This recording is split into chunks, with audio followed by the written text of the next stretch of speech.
നമസ്കാരം. ശ്രീചക്ര ജ്യോതിശാലയത്തിലേക്ക് ഏവർക്കും സ്വാഗതം.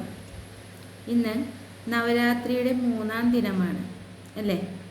എല്ലാവർക്കും അറിയാവുന്ന കാര്യമായിരിക്കും. ഇന്ന് നവരാത്രി 3-ാം ദിവസമാണ്.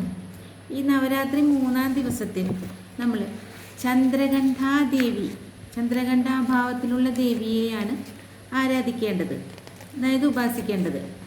ഈ ദേവിയുടെ തിരുനെറ്റിയിൽ അർദ്ധചന്ദ്ര രൂപത്തിലൊരു മണിയുണ്ട്. ആ മണിയാണ് ചന്ദ്രഘണ്ഠാദേവി സങ്കല്പത്തിൻ്റെ ആധാരം. സ്വർണ്ണവർണ്ണമുള്ള ശരീരങ്ങളും 10 കൈകളുമുണ്ട്. എല്ലാ കൈകളിലും ദിവ്യായുധങ്ങൾ ധരിച്ചിരിക്കുന്നു.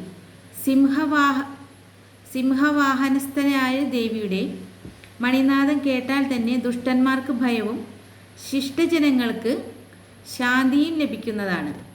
യുദ്ധസന്നദ്ധയായി നിൽക്കുന്ന ദേവീഭാവമാണ് 3-ാം ദിവസം നവരാത്രിയിലേത്. ഈ രൂപത്തിൽ ദേവിയെ ഭജിക്കുന്നവർക്ക് ശത്രുവിജയം, കാര്യസിദ്ധി, ഐശ്വര്യം എന്നിവ വന്നു ചേരുന്നതാണ്. പിണ്ഡജ പ്രവരാരൂഢ ചന്ദ്രകോപാസ്ത്ര കൈത പ്രസാദം തനുദേ മഹ്യം ചന്ദ്രഘണ്ഠേതി വിശ്രുത. ഈ മന്ത്രം കൊണ്ടാണ് നവരാത്രിയുടെ 3-ാം ദിവസത്തിൽ ദേവിയെ ഭജിക്കേണ്ടത്. ഒന്നുകൂടെ പറയാം. പിണ്ഡജപ്രവരാരൂഢ ചന്ദ്രകോപാസ്ത്ര കൈത പ്രസാദം തനുദേ മഹ്യം ചന്ദ്രഘണ്ഠേതി വിശ്രുത. ഈ മന്ത്രം കൊണ്ടാണ് നവരാത്രിയുടെ 3-ാം ദിവസം ദേവിയെ ഭജിക്കേണ്ടത്. എല്ലാവർക്കും നല്ലത് വരട്ടെ എന്ന പ്രാർത്ഥനയോടെ നിർത്തുന്നു. നന്ദി, നമസ്കാരം.